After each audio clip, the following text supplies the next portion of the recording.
c'était une chance de la vie. À un moment donné, il y avait une opportunité pour un poste pour lequel mon profil était adapté.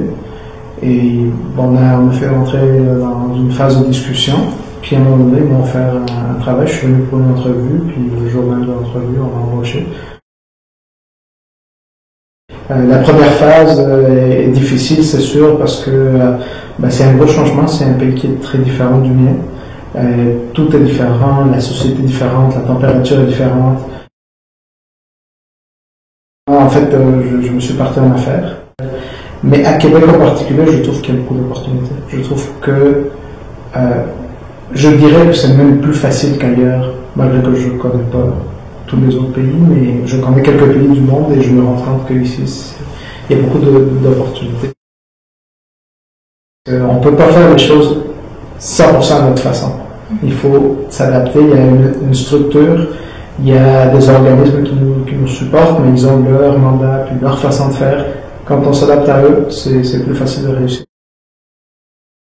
J'ai beaucoup appris ici, moi j'ai pas tellement d'expérience, j'ai 10 ans dans mon domaine, ce qui est quand même significatif. Mais de ces 10 ans-là, j'ai 6 ans au Québec, donc j'ai appris pas mal de choses ici. J'ai aussi suivi une formation au Québec, au niveau de maîtrise, en efficacité énergétique. Donc je pense que je pense beaucoup plus comme un ingénieur du Québec qu'un ingénieur du Mexique. Donc ici, on peut aller voir un terme qu'on ne connaît pas, puis par une démonstration de ce qu'on est capable d'accomplir, les gens vont dire « Ok, je vais l'engager cette personne ». Donc cette façon de faire affaire, ça m'a apporté une valeur et maintenant je fais aussi affaire en Amérique latine et j'essaye d'apporter ce côté-là aussi, de dire si je te dis que je vais faire quelque chose, je vais l'accomplir, je vais trouver la façon de le faire, d'avoir un objectif sur le rendement. En même temps, j'ai aussi ma personnalité latino-américaine, si on peut dire, fait que je connais très bien comment faire des affaires avec les gens en Amérique latine. Je sais que la relation humaine est très importante, qu'on peut parler droit au but, juste aller voir l'argent, c'est pas ça, il faut avoir une compréhension de la personne, puis arriver à estimer la personne avec qui on fait affaire. C'est pas à cause qu'il a une origine étrangère que je l'ai embauché, en fait j'ai regardé son CV. Mais moi, si je suis le premier à regarder seulement le CV et non pas la personne qui est en face. Je vous dirais même que les immigrants sont portés à faire plus d'efforts. Et ça, c'est pas pour une question d'origine, mais c'est pour une question de... Les immigrants vont prouver qu'ils sont bons pour le travail au Québec. Ils ont déjà cette mentalité-là, puis c'est sûr qu'un employeur, il peut juste se bénéficier.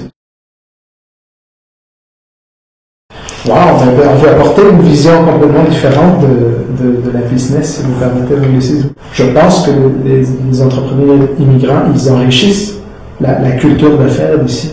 On ne va jamais la transformer, mais on ne veut pas la transformer. On veut juste l'enrichir, on veut apporter une valeur qu'on a déjà. Il n'y a personne qui se sent valorisé si elle doit commencer de zéro et que tout ce qu'elle peut apporter n'est pas demandé, si je peux dire. Un immigrant, il veut enrichir, il veut montrer qu'est-ce qu'il a appris ailleurs. Et ça, quand l'entreprise ou quand le marché du Québec est ouvert à ça, ça ne peut juste que l'enrichir. Le premier, c'est de maîtriser la langue. C'est extrêmement important. C'est comme le billet d'entrée. Le deuxième conseil, je vous dirais, c'est de développer le réseau de contacts. Ici, tout le monde se connaît. Il y a un rideau devant toi et la personne. Puis le rideau, il va tomber quand tu mentionnes quelqu'un que tu connais et que la personne le connaît aussi. Je pense que la nouvelle génération au Québec, les gens qui commencent à entreprendre dans leur vingtaine, c'est des gens qui sont extrêmement ouverts. Donc je pense que les difficultés que peut-être les immigrants ont actuellement, elle va avoir tendance à diminuer. Et je pense que ça, c'est très encourageant. On voit qu'ils sont ouverts, ils ont voyagé, ils ont vu, ils parlent d'autres langues. C'est une belle société d'accueil qui prend la relève actuellement.